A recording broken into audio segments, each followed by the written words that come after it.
जैसा कि आप सभी जानते हैं, सच की हमेशा जीत होती है और हमारी एक छोटी सी प्रयास आप तक बड़ी खबर पहुंचाती है। तो स्वागत करते हैं आप सभी का STS न्यूज चैनल पर। आगे बढ़ने से पहले आप इस वीडियो को लाइक और चैनल को सब्सक्राइब जरूर कर ले और साथ में बेल आइकन भी प्रेस कर ले। चलिए बढ़ते हैं खबरों की। शहर से न्यूज को देख रहे हैं, कमेंट में जरूर लिखिए। बता दें, प्रधानमंत्री नरेंद्र मोदी ने गुरुवार को कहा है कि गुजरात में बीजेपी की सरकार ने प्रचार प्रसार पर खर्च किए बगैर ही राज्य के तटीय इलाकों में कई बड़ी बड़ी परियोजनाओं का क्रियान्वयन किया है। सौराष्ट्र क्षेत्र के भावनगर शहर में 6000 करोड़ रुपए से अधिक को विभिन्न परियोजनाओं का उद्घाटन करने के बाद एक रैली को संबोधित करते हुए उन्होंने कहा है कि सौराष्ट्र नर्मदा अवतरण सिंचाई योजना को लागू कर उन्होंने अपने आलोचकों का गलत साबित किया। तब पीएम नरेंद्र मोदी ने कहा है कि हमने यह सारा काम बिना किसी हो हल्ले और प्रचार प्रसार में खर्च बगैर किया। हम लोगों के लिए सत्ता का मतलब सेवा करना है।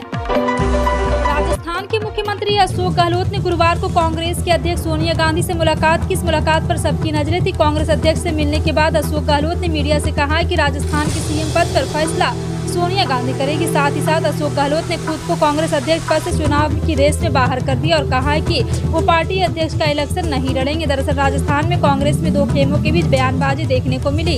एक खेमा अशोक गहलोत का है तो दूसरा खेमा सचिन पायलट का है। जैसे ये चर्चा शुरू हुई कि अशोक गहलोत कांग्रेस के अध्यक्ष पद के चुनाव लड़ेंगे, सचिन के खेमे ने ये मांग शुरू कर दी कि पायलट को सीएम की कुर्सी सौंप दी जाए।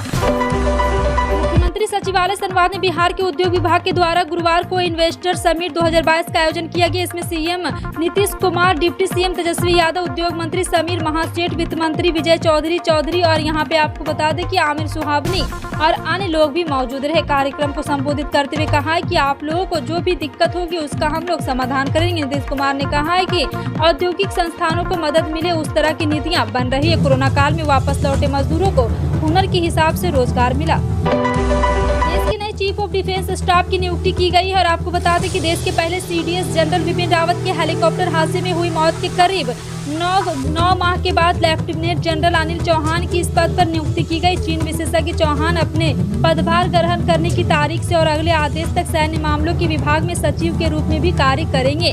वह 2019 में बालाकोट हवाई हमलों के दौरान सेना के सैन्य अभियान के महानिदेशक थे, जब भारतीय लड़ाकू विमान ने पुलवामा आतंकवादी हमले के जवाब में पाकिस्तान के अंदर जैश ए मोहम्मद के आतंकवादी प्रशिक्षण शिविर को तबाह कर दिया था। ऑल इंडिया मजलिस इत्तेहादुल मुस्लिमीन प्रमुख असदुद्दीन ओवैसी ने हमले के मुख्य आरोपी सचिन शर्मा और उसके साथी शुभम गुर्जर समेत अन्य को जमानत रद्द कराने के लिए सर्वोच्च अदालत का दरवाजा खटखटाया। सुप्रीम कोर्ट के शुक्रवार को ओवैसी की याचिका पर सुनवाई करेगा। 2022 में यूपी चुनाव के दौरान ओवैसी के काफिले पर हमला हुआ था। बता दें कि ओवैसी पर हमला करने वाले दोनों मुख्य आरोपियों को प्रयागराज हाईकोर्ट ने इसी साल जुलाई में जमानत दे दी थी। MIM प्रमुख जब यूपी और विधानसभा चुनाव प्रचार के दौरान हापुड़ टोल प्लाजा से गुजर रहे थे, तभी दोनों आरोपी शुभम और सचिन ने उन पर गोलियां बरसाई। इस हमले पर ओवैसी भी बोल रहे हैं कि एक बार फिर से बाल हम बच गए। इसमें 3-4 गोलियां चली, जिसके कार पर निशाना ओवैसी ने खुद ट्वीट करके दिखाए थे। बिहार के दरभंगा से एक बड़ी खबर आ रही है। बताया जा रहा है कि बेंगलुरु से दरभंगा के बीच उड़ने वाली विमान को अचानक किसी वजह से हैदराबाद डाइवर्ट कर दिया गया। बेंगलुरु से दरभंगा के लिए बुधवार को उड़ा स्पाइस जेट की फ्लाइट SG 493 आधे रास्ते में ही डाइवर्ट हो गई। दरभंगा के स्थान पर पहुंचे हैदराबाद यात्री आक्रोशित हो गए, जिसके बाद हवाई अड्डे पर अफरा तफरी मच गई। जी हां, आपको बता दें कि आधे रास्ते से लौटे विमान को दोपहर करीब 2:30 बजे हैदराबाद से लैंड कराया गया। करीब 1.5 घंटे तक यात्रियों को विमान में ही बैठाए रखा। यात्रियों ने हंगामा करना शुरू किया तो सभी यात्रियों को विमान से उतार दिया गया। हैदराबाद एयरपोर्ट पर उतरने के बाद यात्रियों को जानकारी दी गई कि वापसी बेंगलुरु के लिए 2 घंटे बाद विमान चलेगी। जम्मू कश्मीर के उधमपुर में पिछले 8 घंटे में 2 संदिग्ध धमाके की खबर आई। जी हां, आपको बता दें दोनों संदिग्ध धमाका बम बस में हुआ है और आपको बता दें कि जिसके बाद इलाके में सनसनी मच गई। मीडिया रिपोर्ट के अनुसार इस धमाके से 2 लोगों के घायल होने की खबर है। वहीं बस के आसपास खड़े अन्य वाहनों को भी नुकसान पहुंचा है। जम्मू कश्मीर ADGP मुकेश सिंह ने बताया कि पहला संदिग्ध धमाका उधमपुर के डोमोल चौक के पास बीती रात करीब 10:30 बजे पेट्रोल पंप पर खड़ी एक बस में धमाका हुआ था। ठीक वैसा ही दूसरा धमाका सुबह करीब 6 बजे पुराने बस स्टैंड के पास खड़ी एक बस में हुआ है। केंद्रीय सड़क परिवहन और राजमार्ग मंत्री नितिन गडकरी ने कारों में एयरबैग को लेकर बड़ी घोषणा की है। उन्होंने बताया कि सरकार ने 1 अक्टूबर 2023 से यात्री कारों में न्यूनतम 6 एयरबैग अनिवार्य करने का फैसला किया है। पहले 1 अक्टूबर 2022 से भी सभी यहाँ पे एक बार फिर से 8 सीटों वाले वाहनों में 6 एयरबैग अनिवार्य करने की योजना बनाई गई थी, जिसे अब टाल दिया गया। और आपको बता दें, नितिन गडकरी ने ट्वीट कर जानकारी दी कि मोटर वाहनों में यात्रा करने वाले सभी यात्रियों की सुरक्षा उनकी लागत और वेरिएंट से अधिक महत्वपूर्ण है। उनकी सुरक्षा हमारी प्राथमिकता है। गुजरात और हिमाचल प्रदेश विधानसभा चुनाव से पहले केंद्र सरकार ने गुरुवार को चुनावी फंड की 22वीं किस्त जारी करने को मंजूरी दे दी है। चुनावी बॉन्ड की किस्त 1 अक्टूबर को बिक्री के लिए खुलेगी। राजनीतिक चंदे में पारदर्शिता लाने के प्रयास के तहत राजनीतिक दलों को दिए गए नगद चंदे के विकल्प के रूप में चुनावी बॉन्ड भी पेश किए गए हैं। और आपको बता दें, भारतीय स्टेट बैंक को 1 से 10 अक्टूबर के बीच अपनी 29 शाखाओं के माध्यम से चुनावी बॉन्ड जारी करने के लिए अधिकृत किया गया। यह चुनावी बॉन्ड की बिक्री का 22वां चरण होगा। देश में पिछले 24 घंटों के अंदर 4272 कोरोना के नए मामले सामने आए हैं। 27 लोगों की कोरोना के चलते मौत हुई। देश में कोरोना के सक्रिय मामलों की संख्या बढ़कर 40,07,50 हो गई है। कोरोना के सक्रिय मामलों में कुल संक्रमण का 0.09% शामिल है। देश में कोरोना महामारी की रिकवरी दर बढ़कर 98.72% हो गई है। जानकारी केंद्रीय स्वास्थ्य मंत्रालय ने दी है। हरियाणा अरावली क्षेत्र में दुनिया का सबसे बड़ा जंगल सफारी पार्क विकसित करेगा। राज्य सरकार ने बृहस्पतिवार को एक बयान में कहा कि यह सफारी पार्क गुरुग्राम और 9 जिलों के 10,000 एकड़ क्षेत्र में फैसला होगा। उसने कहा कि ये परियोजना दुनिया में ऐसी सबसे बड़ी परियोजना होगी। जी हां, आपको बता दें कि फिलहाल अफ्रीका के बाहर शारजाह में सबसे बड़ा सफारी पार्क ये करीब 2000 एकड़ क्षेत्र में फैला है और उसका उद्घाटन फरवरी 2022 में हुआ था। सरकार ने बयान में कहा कि प्रस्तावित अरावली पार्क आकार में इससे 5 गुना से भी अधिक होगा और इसमें सरीसृप एवं अभयचर प्राणियों के स्थल, पक्षी पार्क, बाघ श्रेणी के प्राणियों के 4 क्षेत्र, शाकाहारी प्राणियों का विशाल क्षेत्र और आपको बता दें कि प्राणी उद्यान, बायोमेस आदि भी होंगे। केंद्र सरकार ने पश्चिम बंगाल में 100 दिनों की रोजगार का पैसा बकाया करके रखा है। जी हां, आपको बता दें, उन्हीं पैसों की मांग करते हुए अधिवक्ता अबू सोहेल गुरुवार को कलकत्ता हाईकोर्ट में एक जनहित याचिका दायर की। इससे 100 दिनों के रोजगार के पैसों को लेकर मुख्यमंत्री ममता बनर्जी कई बार केंद्र पर आरोप लगा चुकी है, केंद्र पैसे नहीं दे रहा। जी हां, आपको बता दें कि मुख्यमंत्री ने ऐसा आरोप इस समय लगाया है जबकि चुनाव आने वाले हैं। कलकत्ता हाईकोर्ट में एक जनहित याचिका भी दायर कर दी गई है।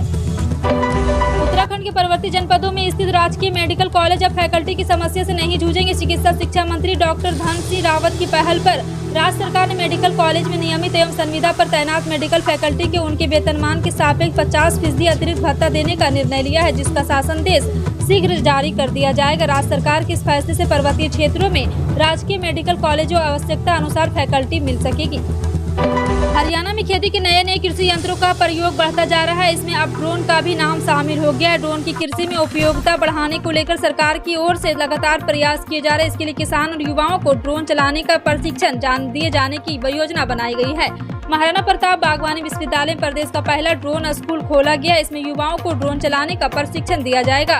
उप कुलपति प्रोफेसर समर सिंह ने कहा कि इस केंद्र के प्रारंभ होने से किसानों का निश्चित ही कौशल विकास होगा, उन्हें बेहतर जानकारी और बेहतर प्रशिक्षण मिलेगा।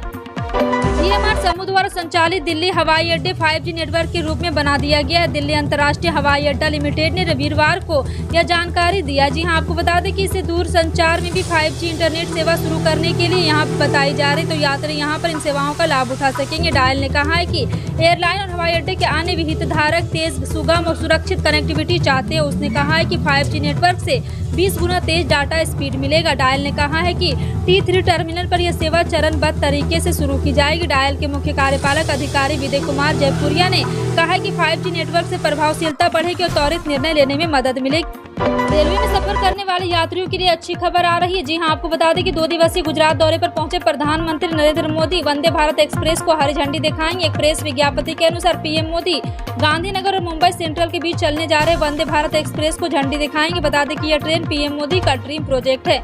अगले 3 वर्षों में 400 नई जनरेशन के वंदे भारत ट्रेन की शुरुआत की जानी है। वंदे भारत एक्सप्रेस ट्रेन के परिचालन को लेकर तेजी से काम किया जा रहा है। रेलवे के अनुसार 15 अगस्त 2023 तक इस प्रोजेक्ट को पूरा कर लिया जाएगा। गुजरात से चलने वाली वंदे भारत नई तकनीकी से लैस है। देश में पहली बार ट्रेन में कवच लगाया जा रहा है। इस तकनीकी के माध्यम से ट्रेन की दुर्घटना को कम से कम किया जा सकेगा।